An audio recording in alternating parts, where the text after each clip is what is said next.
주님께서 여러분과 함께 마르코가 전한 거룩한 복음입니다.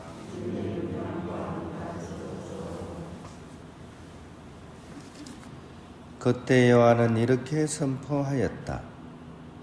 나보다 더 큰 능력을 지니신 분이 내 뒤에 오신다. 나는 몸을 굽혀 그분의 신발끈을 풀어드릴 자격조차 없다. 나는 너희에게 물로 세례를 주었지만 그분께서는 너희에게 성령으로 세례를 주실 것이다.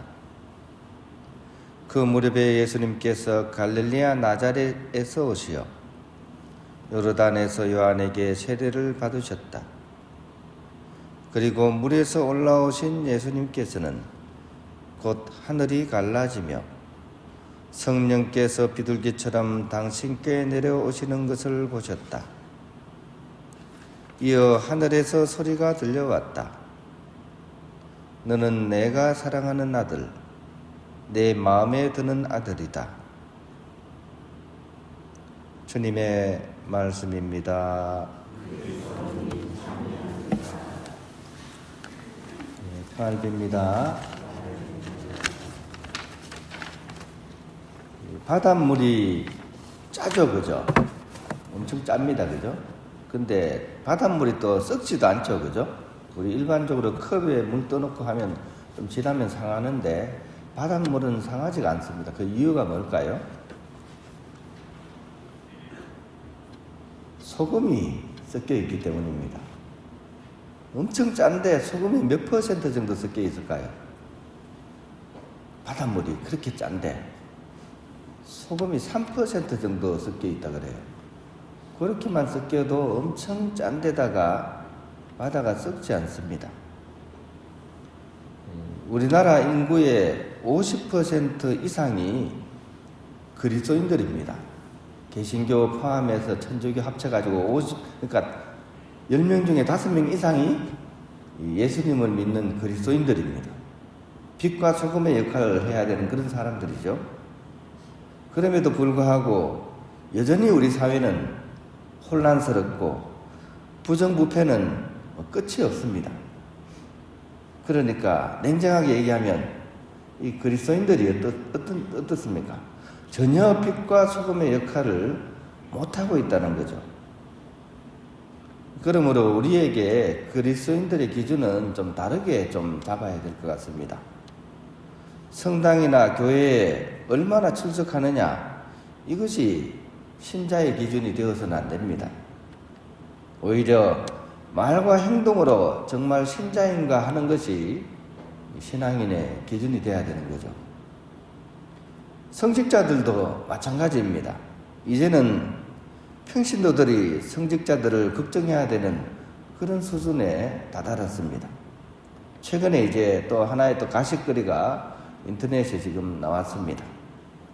아네스 어머니라는 어떤 약간 좀 이상한 분이 계신데, 이분이 이제 어떤 신부님을 이렇게 막 사주를 해가지고 아들을 삼는 거죠.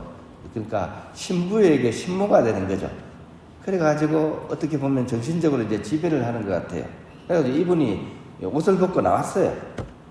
그래가지고 신흥 종교 비슷한 것을 만들어가지고 자신을 따르던 그런 신도들을 중심으로 해가지고 꿈 해몽을 해준다 이렇게 하면서 약간 그런 활동을 해가지고 지금 신도들을 포섭해가지고 돈도 내게 하고 또 여러 가지 그 사람들의 삶에 개입을 해가지고 시키는 대로 해라.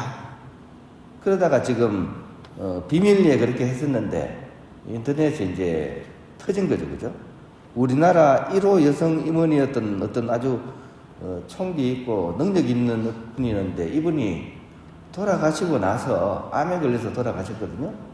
그래가지고 아들이 이제 어머니 매일을 이렇게 정리하다가 이제 발견한 거예요. 어머니의 하루하루 모든 생활이 파면되었던 그 신부님이 하라는 대로 다 한 거예요. 미국으로 가라. 남편하고 이혼해라. 암 걸렸는데 치료하지 마라. 이래가지고 이제 결국은 그분이 이제 병이 더 악화가 돼가지고 이제 세상을 떠나는 거죠. 이게 이제 밝혀진 거죠, 그죠? 이 참 뭐 교회 내에도 그런 일이 여기저기 있지 않겠습니까? 그죠? 사람들이 어떤 약한 심리를 이용해 가지고 이제 어떤 알 수 없는 어떤 내용을 가지고 꿈을 풀어준다, 뭐 하느님의 사적 계시가 이렇다 이렇게 해서 이제 속이는 거죠. 기만하는 거죠. 그래가지고 이제 자기들이 원하는 것을 이렇게 하려는 그런 사람들이 이제 천주교 내에도 이제 물론 천주교를 나갔으니까 신주라고 할 수는 없지만 그런 것들이 있는 거죠.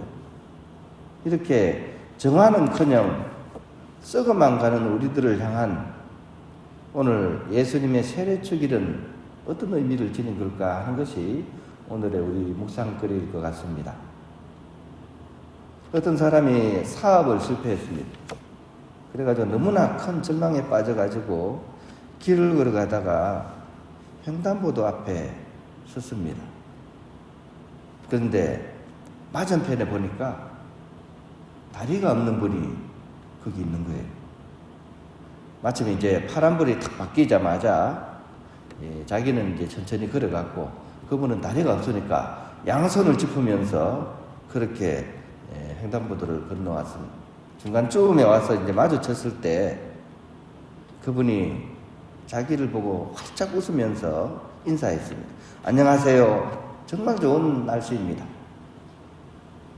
이 인사말을 듣고 이분이 새로운 마음을 가지고서 인생을 새롭게 시작하기로 결심을 했습니다. 집에 가가지고 거울 위에다 글자를 써놓았습니다. 나는 신발이 없다고 한탄했는데 오늘 길거리에서 발이 없는 분을 만났다. 발이 없는 분이 그죠?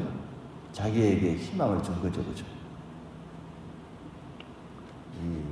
세례받은 사람은 바로 이처럼 어떤 경우에도 절망하거나 또 좌절하지 않고 희망을 가지고 살아가는 것, 이것이 바로 세례받은 이의 그런 삶의 모습이라는 생각이 듭니다.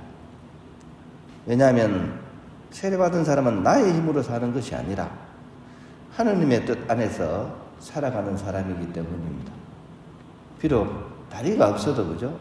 하느님 믿고 살아가는 사람은 그렇게 밝게 살아갈 수가 있습니다.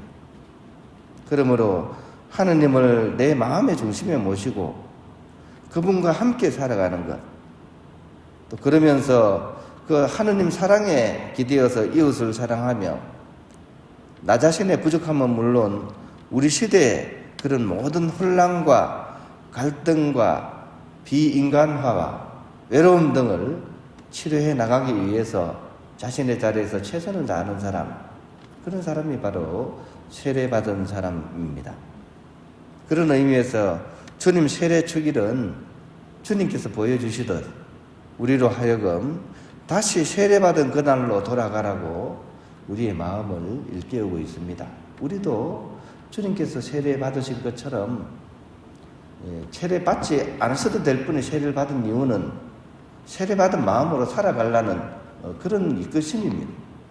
그러므로 우리 또한 세례받은 그 첫자리로 돌아갈 수 있는 그런 우리가 되었으면 좋겠습니다. 오늘 복음의 맨 마지막 구절이 우리의 마음을 울립니다. 너는 내가 사랑하는 아들, 딸, 내 마음에 드는 아들, 딸이다 하는 말씀입니다. 이 자리로 가서 새롭게 시작하는 그런 우리가 되어야 할 것입니다.